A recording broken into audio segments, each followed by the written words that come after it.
शोर नहीं, बातें कम करो तुम लोग। जल्दी जल्दी खाना खाओ और अपने रूम में चलो। अरे डस्टबिन, आराम से खाना। जहाँ खाना दिखाने घुसना चालू। अरे विनय, तू क्यों नहीं खा रहा? आज रात स्पेशल डिनर का प्लान बना है। अब ये हॉस्टल का सादा खाना कैसे जाएगा पेट में? कहाँ?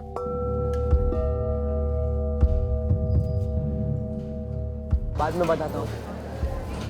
अरे विनय, खाना क्यों नहीं खा रहे हो तुम? भूख नहीं है सर। तबीयत ठीक है ना तुम्हारी? हाँ सर। जल्दी से खाना खाओ और अपने रूम में चलो। अरे ये छिपकली भी ना सीसीटीवी कैमरे की तरह है। जब देखो जहाँ देखो प्रकट हो जाता है। ए डस्टबिन, और खाएगा? ढंग से नाम ले, वरना यहीं पटक कर मारूंगा। क्यों मारेगा? आज खिला खिला के पका दिया हॉस्टल वाले।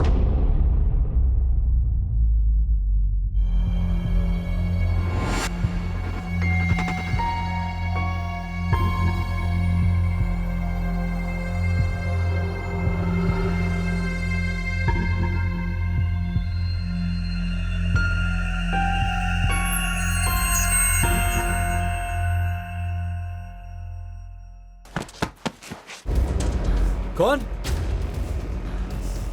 कौन है? अरे कौन है वहां पे? कौन है वहां पे? कौन है? ये तो विनय है। वार्डन साहब! वार्डन साहब! अरे जल्दी आइए।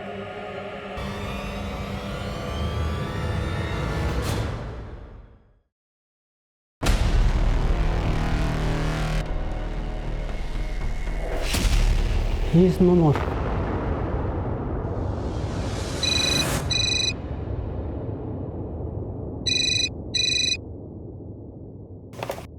हेलो, नामकुम थाना। सर, बालाजी चिल्ड्रन हॉस्पिटल में एक बच्चे के एक्सीडेंट का केस आया है। ठीक है, हम अभी आते हैं। आप कौन? जी मैं हॉस्टल वार्डन अखिलेश शर्मा। इसके पेरेंट्स को इन्फॉर्म किया आपने? वक्त ही नहीं मिला। योगेश, इनसे नंबर लेके इसके पेरेंट्स को इन्फॉर्म कर दो। सर, नंबर बताइए।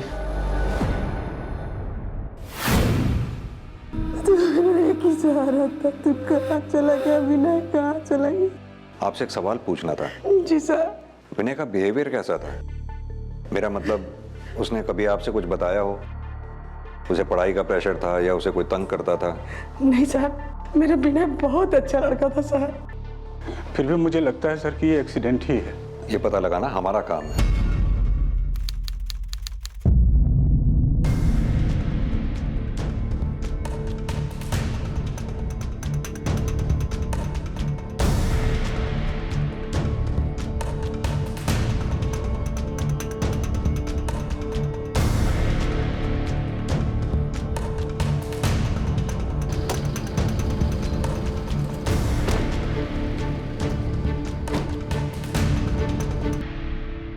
सर, हम तो ड्यूटी पे चौकन्ना बैठे थे, तभी इधर से वो आवाज आया, जैसे कोई तेजी से भाग के गया हो वैसा। तो हम सरपट दौड़कर भागे, तो क्या देखते हैं कि विनय खून में सना पड़ा है। ये विनय रहता कहाँ था? कहाँ था इसका कमरा? पहले माले में। दूसरे माले में तो बड़ा बच्चा लोग रहता है। यहाँ हॉस्टल में कैमरे लगे हुए हैं? हाँ है ना सर। एक कैमरा तो गेट के बाहर लगा है और दूसरा कैमरा गलियारे के अंदर। लेकिन गलियारे वाला कुछ दिन से ठीक नहीं चल रहा है। हम स्कूल वालों को बोले थे, लेकिन अभी तक ठीक ही नहीं करवाया। ये विनय कमरे में अकेला रहता था? नहीं, हर कमरा में दो तीन बच्चा साथ में रहता है। ये विनय के रूममेट से मिलना है। हाँ चलिए ना सर, आइए। चलिए, आप लोग यहीं रहिए। प्रिंसिपल साहब, हमें विनय के केस में स्कूल के बच्चों से कोई पूछताछ करनी है। ओके, हम आपको पूरा कोऑपरेट करेंगे, लेकिन ये पुलिस की वर्दी में हम अपने स्कूल में और हॉस्टल में आपको अलाउ नहीं कर सकते। ठीक, हम पूछताछ बाद में कर लेंगे। फिलहाल हमें आपके कैंपस में जितने भी सीसीटीवी लगे हैं उनकी फुटेज चेक करनी होगी। अखिलेश जी सर, इन्हें जितनी भी सीसीटीवी फुटेज चाहिए ना अवेलेबल करा दो। Okay, thank you. Thank you. आइए आइए। सर आपको क्या लगता है, विनय खुद गिरा होगा या उसे किसी ने गिराया होगा? वॉचमैन के बयान के मुताबिक वो किसी के चलने की आवाज सुन के वहां आया था। अगर कोई छत से गिरा होता तो वो गिरने की आवाज सुनकर वहां आता। सर ये भी तो हो सकता है कि वॉचमैन ने हमसे झूठ बोला हो। ये तो सीसीटीवी फुटेज देख के ही पता चलेगा। पुलिस जैसे जैसे इस केस की इन्वेस्टिगेशन में आगे बढ़ रही थी, कहीं ना कहीं उन्हें लगने लगा था कि ये कोई सुसाइड या एक्सीडेंट का केस नहीं है, बल्कि ये मर्डर भी हो सकता है।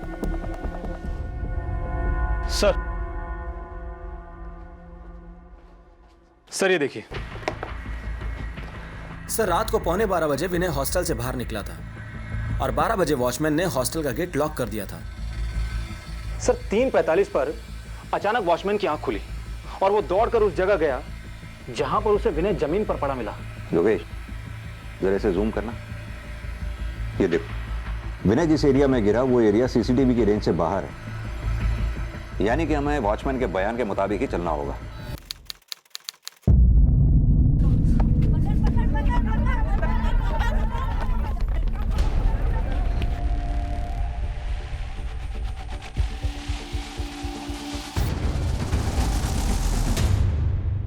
देखिए, उस बच्चे की कोई कंप्लेंट मुझे आज तक नहीं मिली थी और मेरे पॉइंट ऑफ व्यू से ये महज एक एक्सीडेंट था।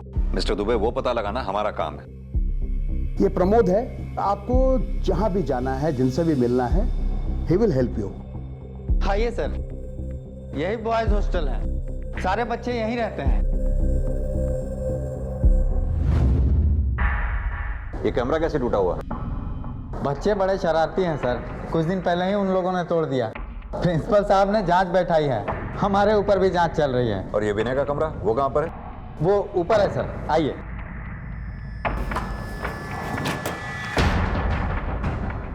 ये है विनय का कमरा। विनय के रूममेट्स कहाँ हैं? सर वो एनुअल फंक्शन होने वाला है तो वो एक्टिविटी रूम में होगा। योगेश, कमरे की अच्छी तरह से तलाशी लो, शायद कोई काम की चीज मिले। जी सर। आप चलिए मेरे साथ। चलिए सर।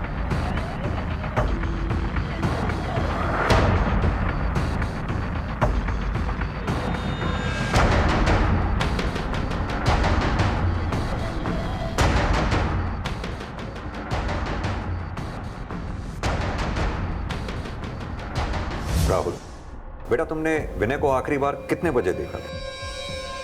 सर कुछ 11:15 बजे। पक्का याद है आपको? हाँ सर, क्योंकि उसी टाइम पे वॉचमैन आके रूम चेक करता है और फिर हॉस्टल का गेट लॉक करता है।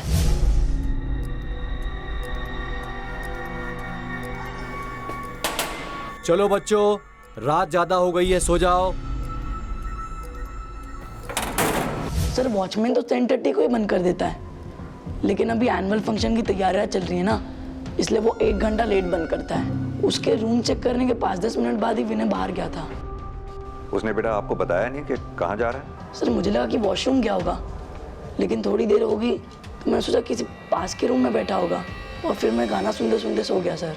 विनय से आपकी अच्छी दोस्ती थी ना? हाँ सर, बहुत अच्छी। अच्छा एक बात बताओ, क्या विनय अक्सर इतनी देर रात में बाहर जाया करता था? नहीं सर, लेकिन कभी कभी जाता था। सब अजय के रूम में जाते थे लैपटॉप पर मूवीज देखने। नहीं सर, उस रात विनय मेरे कमरे में नहीं आया था। देखो बेटा, ये डरने की कोई बात नहीं है, कोई कुछ नहीं कहेगा तुमसे। नहीं सर, मैं झूठ नहीं बोल रहा। हम कभी कभी रात में मूवीज देखते थे, लेकिन वो उस रात नहीं आया था। तुमने लास्ट टाइम विनय को कब देखा? मेस में खाना खा रहे थे तब। अरे विनय, तू क्यों नहीं खा रहा? आज रात स्पेशल डिनर का प्लान बना है, अब ये हॉस्टल का सादा खाना कैसे जाएगा पेट में? बेटा विनय ने कुछ बताया था कि उस रात वो कहाँ जा रहा था? नहीं सर। ठीक। क्या कर रहे हो? जी सर, कपड़े गंदे हो गए थे सर, वही धो रहा हूँ सर। जल्दी से मेरे ऑफिस में नीचे आ जाओ, पुलिस आई है तुमसे कुछ पूछताछ करने के लिए। आधी रात में हॉस्टल की जमीन पर एक 12 साल के बच्चे विनय की लाश मिलती है। विनय ने कोई सुसाइड नोट नहीं छोड़ा था, इसलिए पुलिस सीसीटीवी फुटेज और स्कूल के टीचर्स और उसके करीबी दोस्तों से पता लगाने की कोशिश कर रही थी कि क्या यह कोई आत्महत्या का केस है या फिर इसमें मर्डर के कोई राज छिपे हैं। विनय की मौत की इस घटना से स्टूडेंट्स, हॉस्टल स्टाफ और पूरा रांची शहर गहरे सदमे में था। ज्यादातर वो अपने क्लासमेट अजय और संजय के साथ ही घूमता था। विनय का किसी के साथ झगड़ा हुआ था? हाँ, लेकिन मैंने विनय और उसके रूममेट राहुल के बारे में कुछ सुना था। क्या सुना था? सर, लड़के राहुल को विनय की गर्लफ्रेंड बुला कर चिढ़ाते थे। सर, ये तो मुझे पता नहीं, लेकिन एक दिन मैंने उन दोनों को लड़ते हुए देखा था। अरे विनय मेरी बात तो सुन। विनय विनय तू मेरे साथ क्यों नहीं रहना चाहता इस रूम में? बता ना विनय। मैंने कहा ना रहने ना मुझे तेरे साथ। अरे लेकिन हुआ क्या वो तो बताओ। सारे लड़के चिढ़ाते हैं हमें, तरह तरह की बातें करते, मुझे नहीं रहना। अरे विनय मेरी बात तो सुनो। जैसे ही छिपकली मुझे दूसरा रूम दे देगा मैं चेंज कर दूंगा बस। अरे विनय मुझे नहीं रहना तेरे साथ। विनय मैंने कहा ना, नहीं तो नहीं। विनय मेरी बात तो सुन ले। एक बात क्लियर है कि उन दोनों में दोस्ती बिल्कुल नहीं। ठीक है, तुम जाओ। ये विनय अपना रूम चेंज क्यों करना चाहता था? इन लड़कों का क्या है सर, रोजाना कोई ना कोई इन्हें बहाना मिलना चाहिए रूम चेंज करने के लिए। और वो बाकी लड़के जो उन्हें चिढ़ाया करते थे उनका क्या? ऐसे छोटे मोटे हंसी मजाक तो स्कूल कॉलेजेस में हुआ करते हैं ना सर। वैसे कोई भी सीरियस बात हुई होती मुझे तो जरूर पता चलता। उन लड़कों के बारे में कुछ पता लगा जिन्होंने कैमरा तोड़ा था? नहीं सर। अरे तो कैमरा तोड़ते वक्त रिकॉर्डिंग तो हुई होगी ना? अरे सर, आजकल के बच्चे तो स्मार्टफोन से भी ज्यादा स्मार्ट होते हैं। सारे के सारे मंकी कैप पहने हुए थे।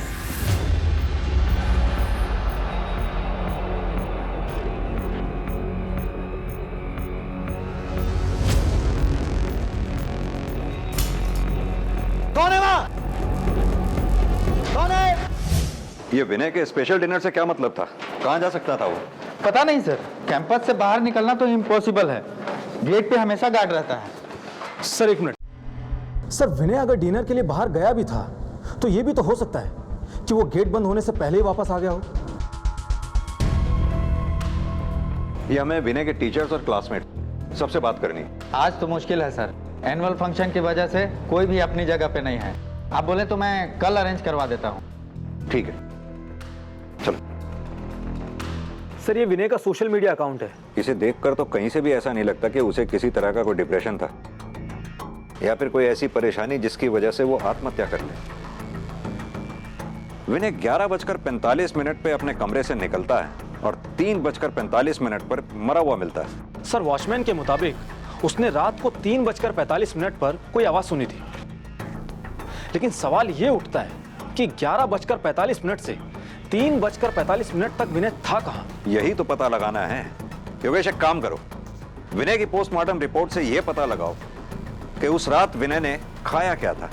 Okay sir.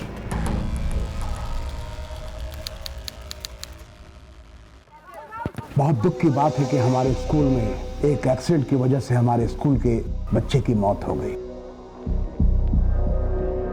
पूरे स्टेट में हमारे स्कूल का एक रेपुटेशन है, नाम है।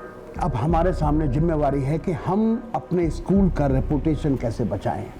पुलिस आएगी, आपसे कई तरह के सवालात पूछे जाएंगे। आपको उतने ही सवाल का जवाब देना है जितना जरूरी है।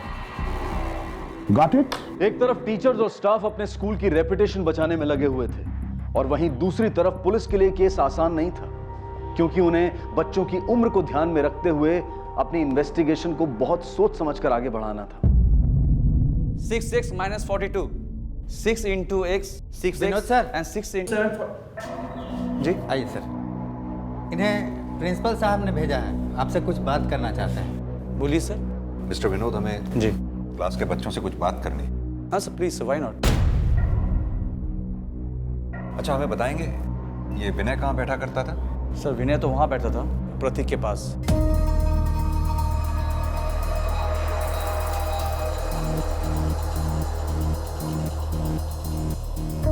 बच्चों, एक बात बताएंगे आप लोग? क्या हमें बताएंगे कि विनय ने किसी के साथ झगड़ा किया था या विनय ने किसी को परेशान किया था? क्या आप हमें बताएंगे कि आप में से विनय का सबसे अच्छा दोस्त कौन है?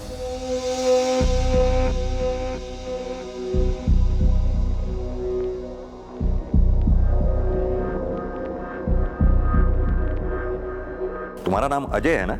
Yes sir. तुम्ही से हमने उस दिन कमरे में बात की थी। Yes sir. मिस्टर विनोद। जी सर। क्या मैं अजय से थोड़ी देर बाहर बात कर सकता हूं? जी सर।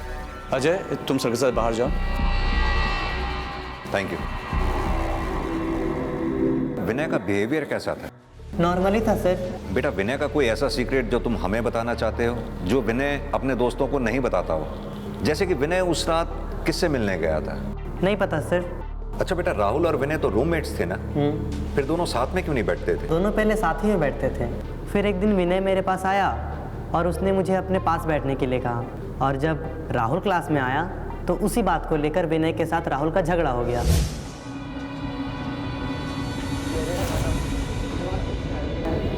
अजय, तू यहाँ क्यों बैठा है? मेरी सीट है, मैं रोज विनय के बगल में बैठता हूँ। उठ यहाँ से। हे, आज से मेरे बगल में ये बैठेगा, तू जाके कहीं पीछे बैठ जा।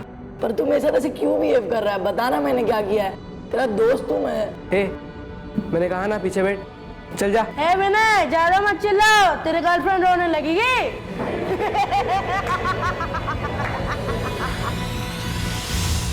अच्छा, और एक बात, राहुल को सारे दोस्त विनय की गर्लफ्रेंड क्यों बुलाते थे? पता नहीं सर, बस बुलाते थे। तो विनय और तुम सारी क्लासेस में साथ में ही बैठते थे? हाँ सर, बस 8 क्लास को छोड़कर।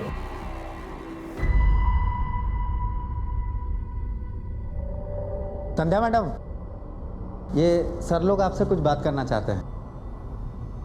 संध्या जी, हमें विनय के बारे में कुछ सवाल करने हैं आपसे। आप सब लोग चुपचाप अपना काम करिए, हम अभी आते हैं।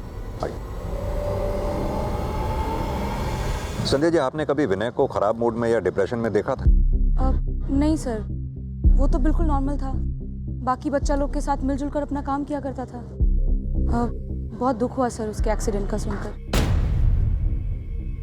आपको ऐसा क्यों लगता है कि उसका एक्सीडेंट हुआ था? सर, जैसा बातचीत सब लोग स्कूल में कर रहा है उसके बाद तो यही लगता है। लेकिन अभी कुछ क्लियर नहीं हुआ है, जांच जारी है उसकी। संध्या जी, एक काम कीजिए, आपकी आर्ट क्लास में जितने भी स्टूडेंट हैं उनकी लिस्ट दीजिए हमें, जिसमें विनय आया करता था। जी। वैसे एक बात बताइए, आपकी आर्ट क्लास में विनय किसके साथ बैठता था?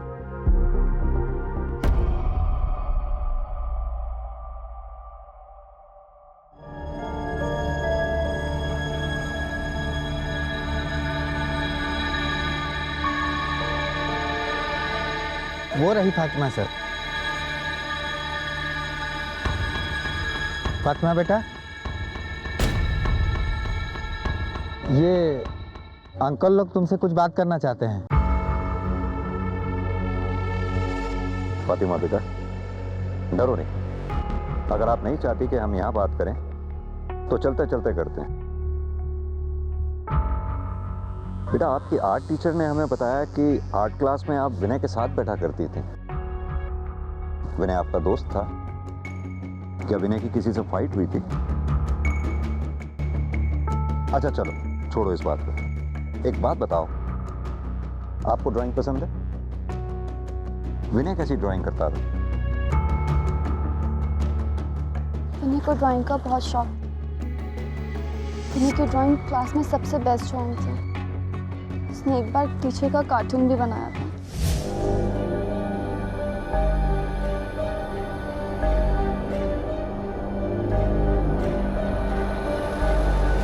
सबको बड़ा मजा आ रहा था। फिर तो आपकी आर्ट टीचर विनय को बहुत पसंद करती होंगी, क्योंकि इसकी ड्राइंग अच्छी थी। नहीं, टीचर को वो कार्टून देखकर बहुत गुस्सा आया।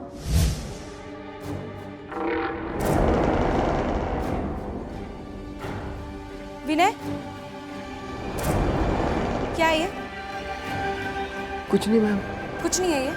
क्या है ये? बहुत दर्द हो रहा था उसे। उस दिन के बाद संध्या मैम विनय को बिल्कुल पसंद नहीं करती थी, बिल्कुल अच्छे से बात नहीं करती थी। हाँ तो क्या हो गया सर? हम और भी तो बच्चा लोग को पनिशमेंट देते हैं ना, लेकिन इसका मतलब ये तो नहीं है कि हम उन्हें मार डालेंगे। सर, कभी कभी बच्चा लोग क्लास में इतना शैतानी कर देता है कि हमें उनको पनिश करना पड़ता है। तो आपने विनय को एक ही बार पनिश किया था? अब सर, हमें ना जाना होगा, अब हमारे क्लास का टाइम हो रहा है। ठीक है। Thank you. राहुल बेटा, बिल्कुल मत घबराओ, सब कुछ खुल के बताओ। सर, सब मुझे विनय की गर्लफ्रेंड कहकर चिढ़ाते थे और ये सब मुझे जरा सा भी अच्छा नहीं लगता था और इससे विनय भी चिढ़ता था। सर राहुल, आप हमें एक बात बताइए, सब आपको ऐसा क्यों चिढ़ाते थे? सर, जब हमारा नया नया एडमिशन हुआ था तो सीनियर्स ने हमारी रैगिंग की थी। सर, अगले दिन कॉरिडोर में सब हमें चिढ़ाने लगे। देखो देखो, हीरो हीरोइन जा रहे हैं। हीरोइन, क्या मस्त लग रहा है साथ में यार। देखो देखो तू एक काम कर, दूर जा मेरे से। पर क्यों? सर तब से विनय को मेरे साथ रहना पसंद नहीं आता था। उसने अपनी क्लास में भी सीट चेंज कर ली और वो अपना रूम भी चेंज कराना चाहता था सर। किसने की थी आपकी रैगिंग? Monkey gang. कौन कौन लोग हैं इस मंकी गैंग में? पता नहीं सर। अच्छा एक बात बताओ, अगले दिन जो लोग तुम्हें चिढ़ा रहे थे कौन थे वो लोग? सर सीनियर थे, सुनील और उसके दोस्त। सुनील और उसके दोस्त।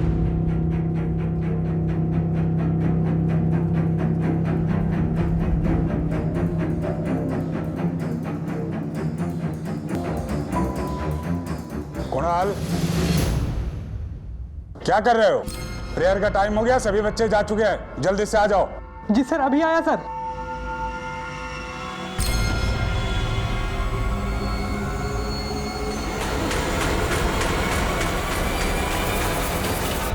विनय की मौत को 3 दिन बीत चुके थे, लेकिन अपनी पूरी इन्वेस्टिगेशन के बावजूद पुलिस अब तक किसी भी पुख्ता नतीजे पर नहीं पहुंच पाई थी। स्टूडेंट्स के माता पिता और रांची शहर के लोग अपने बच्चों की सेफ्टी को लेकर डरे हुए थे। यहां तक कि स्कूल एडमिनिस्ट्रेशन पर भी स्कूल की सेफ्टी को लेकर सवाल उठने लगे थे। दूसरी तरफ मीडिया भी बार बार पुलिस से विनय की मौत का कारण पूछ रही थी। पुलिस पर प्रेशर बढ़ता जा रहा था और तभी इस केस का रुख अचानक तब पलट गया जब पुलिस के हाथ विनय की पोस्टमार्टम रिपोर्ट आई। सर, रिपोर्ट के हिसाब से विनय की मौत नीचे गिरने से नहीं हुई है, बल्कि उसके सर पर किसी भारी चीज से वार किया गया था। और सर, विनय की मौत रात को 12:30 बजे हुई थी, वो भी बहुत ज्यादा खून बह जाने की वजह से। सर, विनय का खून करीब 4 घंटे बहा था। एक बात और सर, जिस रात विनय की डेथ हुई थी उस रात को उसने डिनर में मटन खाया था। एक काम करो, विनय के हॉस्टल की मेस से यह पता लगाओ कि मंगलवार की रात को मेस में खाना क्या बना था। और एक बात, फॉरेंसिक टीम से विनय के जूतों के सैंपल मंगवाओ। क्या पता उसके जूतों के नीचे कुछ ऐसा लगाओ जिससे हमें यह क्लू मिले कि वो उस रात कहां गया था। सर, पोस्टमार्टम रिपोर्ट ने पुलिस के शक को यकीन में बदल दिया। उस रात हॉस्टल में विनय की बड़ी बेरहमी से हत्या की गई थी। एक 12 साल के बच्चे से किसी की ऐसी क्या दुश्मनी हो सकती थी कि किसी को उसे जान से मारने पर मजबूर होना पड़े।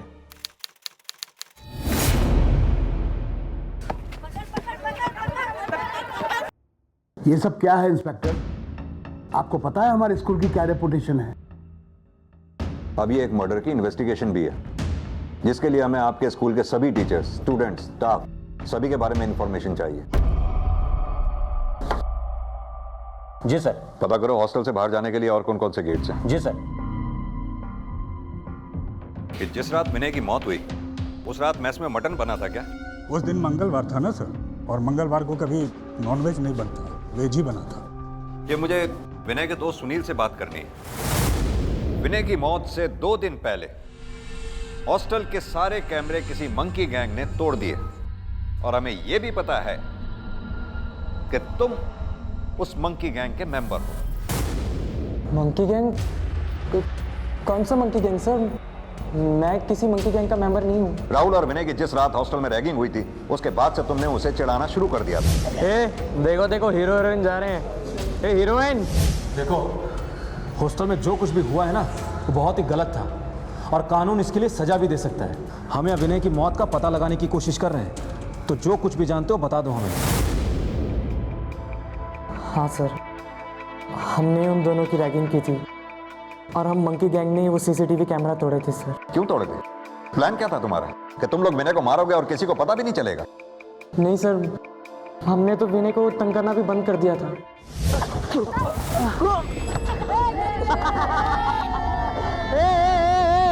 देखो इसकी गर्लफ्रेंड कैसे इसको संभाल रही है। चल अपनी गर्लफ्रेंड के साथ जाके खेल। ये मेरी गर्लफ्रेंड नहीं है, मेरी गर्लफ्रेंड कोई और है। कोई और है तेरी गर्लफ्रेंड? कौन है बताना। अबे बोलना उसका नाम। अबे बोल। फातिमा। फातिमा! वाह भाई, तू तो मर्द बन गया है। चल अब असली मर्द बन के दिखा, गोल करके दिखा वहां पे। चल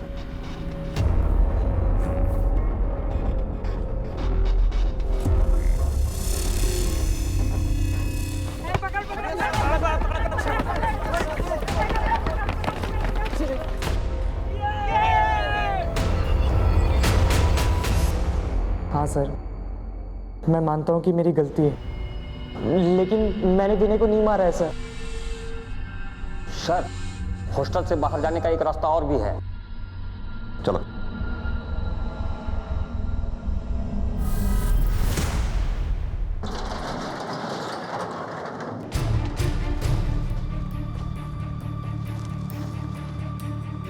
सर, यहाँ से तो कोई भी आराम से निकल सकता है।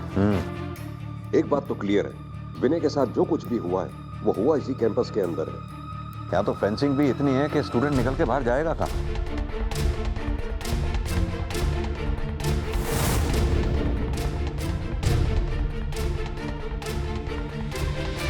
Sir, cough syrup. सर, और भी बोतल है।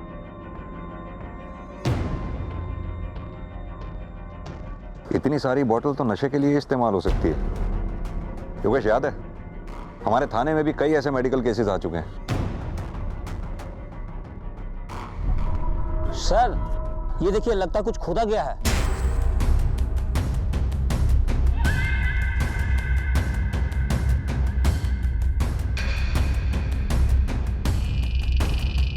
तो ताजी खुदी हुई मिट्टी, खोदो इसे। जी सर।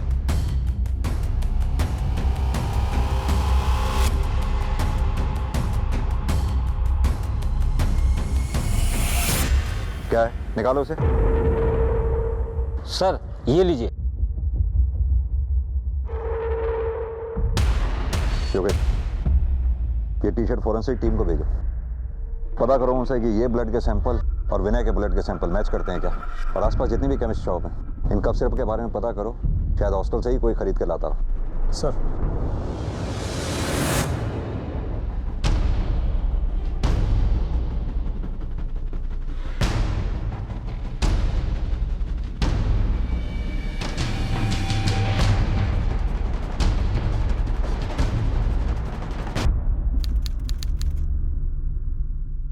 तुम लोगों को तुम्हारे माँ बाप ने यहाँ पढ़ने लिखने के लिए भेजा और तुम यहाँ आकर नशा करने लगे। सर, उस टी शर्ट पर लगे खून के सैंपल विनय के ब्लड से मैच कर गए हैं।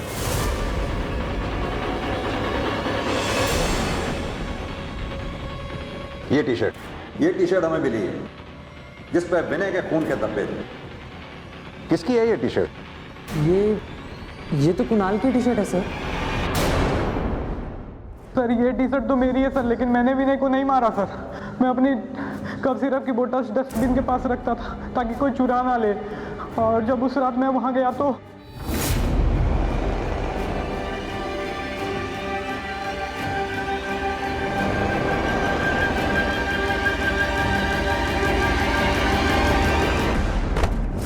कसम से सर, मैं सच बोल रहा हूँ सर, मैंने विनय को नहीं मारा सर, और तो मैं कभी भी विनय के साथ कफ सिरप भी नहीं पिया।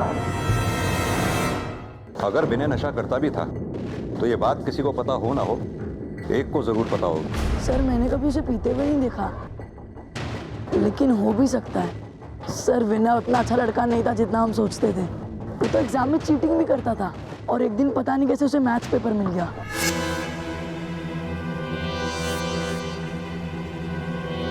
क्या कर रहा है तू? कुछ नहीं। तू मुझे छुपा क्यों रहा है? अरे कुछ नहीं बोला ना, तू अपना काम कर। सर, उसे सिर्फ कूल बनना था और वो उसके लिए कुछ भी कर सकता था। हेलो सर, फॉरेंसिक लैब से विनय की जूतों की रिपोर्ट आ गई है। उसके जूतों में पेंट के निशान लगे हैं।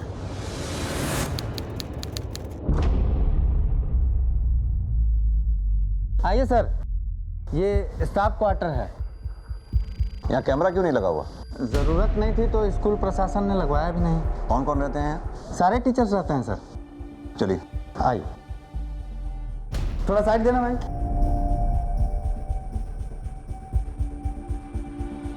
सुनो भैया, ये पेंट का काम कब से चल रहा है? सर, पिछले हफ्ते से चल रहा है। पिछले हफ्ते ऊपर वाले मालिक को किया था, अभी यहाँ शुरू किया हूँ सर। इसका मतलब विनय फर्स्ट फ्लोर पे गया था। चलिए आइए, आइए सर, आइए।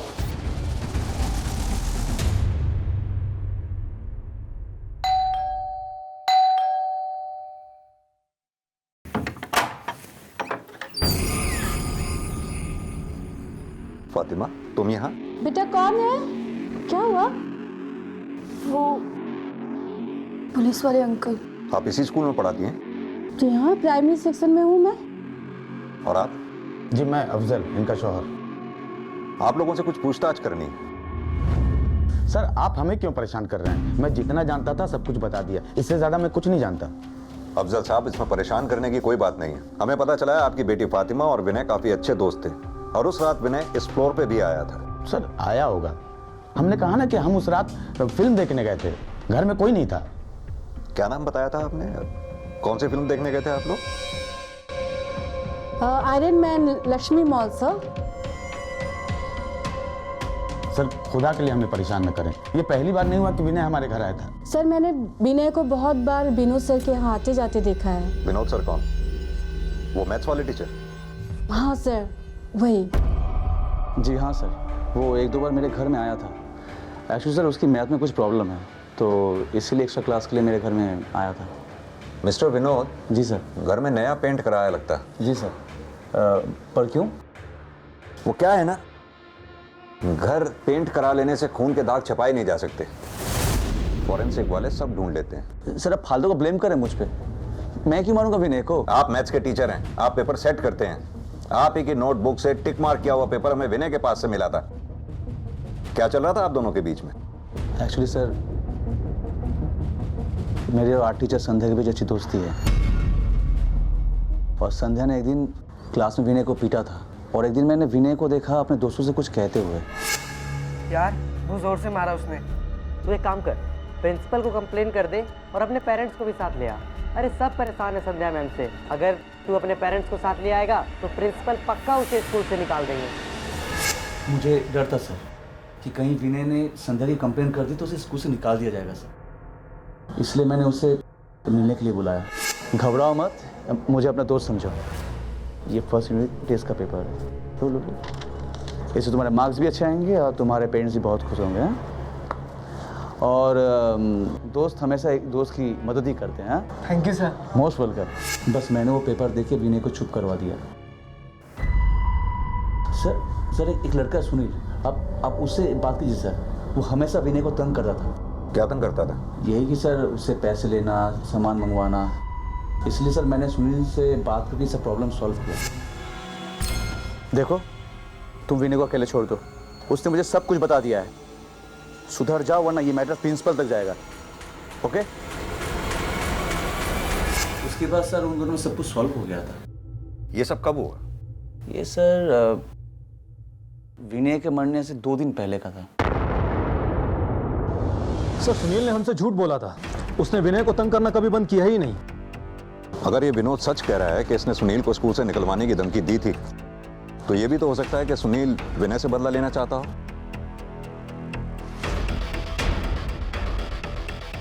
योगेश, ये हॉस्टल के मेन गेट पर जो सीसीटीवी है इसकी फुटेज चेक करो। पता करो क्या नाजिया अपने परिवार के साथ उस दिन घर से बाहर निकली थी, और ये भी पता करो कि वो लक्ष्मी मॉल में जो फिल्म बता रही थी वो लगी भी थी या नहीं। और एक बात, हॉस्टल के आसपास जितनी भी मीट की दुकानें हैं वहां जाकर खुद उनसे पता करो क्या हॉस्टल से कोई भी आदमी उनके यहाँ से मटन खरीद कर लाया था क्या।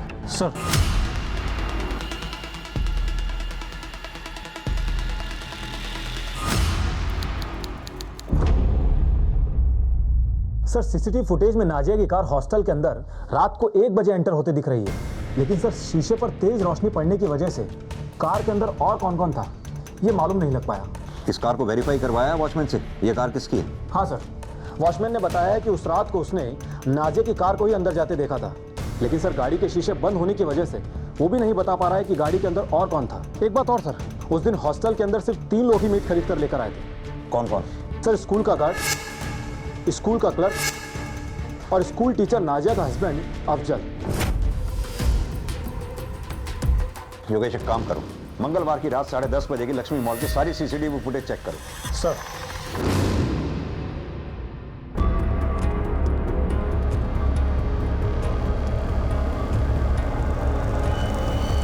योगेश समझ गए? हाँ सर। हमें याद नहीं सर कि हमने ट्यूसडे को क्या खाया था। चलिए मैं याद दिला देता हूं। उस रात आप लोगों के यहाँ मटन बना था। हो सकता है सर, ये हमारे यहाँ याद रखने वाली बात नहीं है। घबराओ मत बेटा, मैं बस आपसे कुछ सवाल करूंगा, सच सच बताना। आप नॉनवेज खाते हो? जी। चिकन या मटन? दोनों। तो एक बात बताओ, क्या ट्यूसडे को आपने चिकन खाया था? नहीं, मटन। जिस दिन आप लोग लक्ष्मी मॉल में वो फिल्म देखने के लिए गए थे ना, हमने उस दिन की सीसीटीवी फुटेज मंगा ली है। इस फुटेज के अंदर हमें आपका बेटा शरीफ कहीं नजर नहीं आ रहा। अब आप हमें यह बताइए कि उस वक्त आपका बेटा था कहां? आज स्कूल में सभी विनय और फातिमा की बातें करते थे सर, मुझे बहुत गुस्सा आता था। अरे दोस्तों सुनो सुनो सुनो, अरे ये जो अपना शरीफ है ना, शरीफ, इसकी बहन तो इससे भी तेज निकली। अरे बोलने तो दो भाई, इतनी सी उम्र में बॉयफ्रेंड भी बना लिया उसने। अबे तो कब बना रहा है गर्लफ्रेंड है? मैंने विनय को अपने घर मटन खाने को बुलाया था। अम्मी अबू को कह दिया था मेरी तबीयत ठीक नहीं है तो मैं फिल्म देखने नहीं जाऊंगा। उनके जाने के बाद जब विनय घर आया, शरीफ जल्दी आ भाई, बहुत भूख लग रहा है। अरे ले ना विनय, तेरे लिए अम्मी जान ने गरमा गरम मटन बनाया है। इसलिए तो मैं मैस में खाना नहीं खाया ना। अरे तो तेरा अपना घर है तो टेंशन क्यों लेता, तू यहाँ खा। हाँ सुन ना, मैं तेरे लिए गर्मा गर्म रोटी लेके आता हूँ, ठीक है? जल्दी जा जल्दी जा।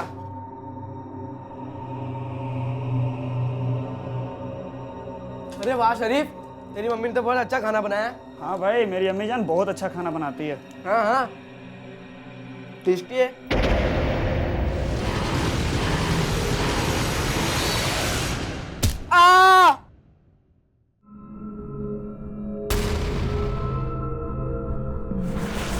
अम्मी अब्बू जब घर आए तो उन्होंने देखा कि क्या हो गया? अरे ये कैसे हुआ? अब्बू गलती से हो गया मेरे से। तुम लोग क्या कर रहे हो तुम ये? इस गिलास को रात में ठिकाने लगाना पड़ेगा।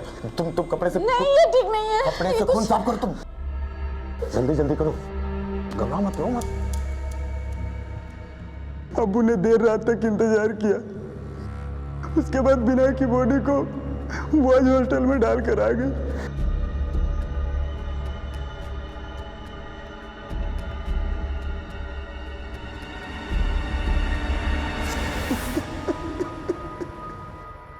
विनय तो बच्चा था, लेकिन तुम तो समझदार थे, प्यार से समझा सकते थे उसे।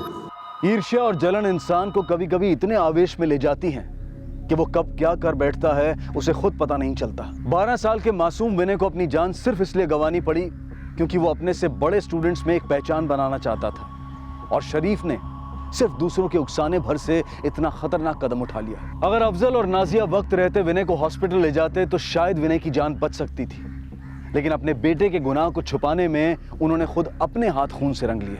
अफजल और नाजिया पर आईपीसी की धारा 107 और 304A के तहत कोर्ट में कार्रवाई चल रही है, और उनके बेटे शरीफ को बाल सुधार गृह में भेज दिया गया है। अब मैं अनूप सोनी आपसे विदा लेता हूं, फिर मुलाकात होगी अगले एपिसोड में एक और चौंका देने वाले केस के साथ। तब तक अपना और अपने परिवार का ख्याल रखें और देखते रहें क्राइम पेट्रोल डायल 100। सबक एक को सीख हम सबको। जय हिंद।